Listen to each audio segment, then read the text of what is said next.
হচ্ছে আমরা সব কিন্তু জানি যে শেখ হাসিনার আমলে শান্তি চুক্তির নামে আধিপত্যবাদী যে আত্মসমর্পণমূলক চুক্তি করা হয়েছিল সেই চুক্তি অবিলম্বে বিলুপ্ত ঘোষণা করতে হবে।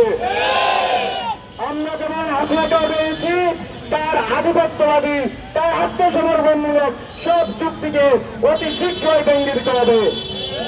প্রিয় সংগ্রামী বন্ধুরা, আপনারা জানেন গতকাল মামুন নামে একজন ছেলেকে শুধুমাত্র চুরির নাম দিয়ে হত্যা করা হয়েছে।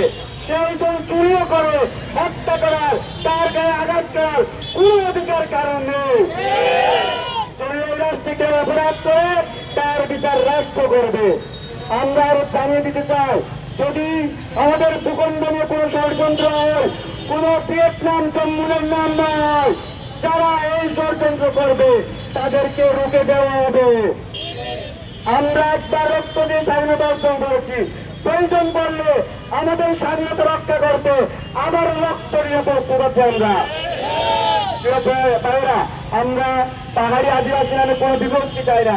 আমরা সকলকে অনুরোধ জানাবো, আপনারা আসুন, আমরা একসাথে বসে এককভাবে বাংলাদেশের সাংবিধানিকভাবে সকল সমতার ভিত্তিতে আমরা আমাদের এই বাংলাদেশে বসবাস করব, বাংলাদেশের স্বাধীনতা রক্ষা করব।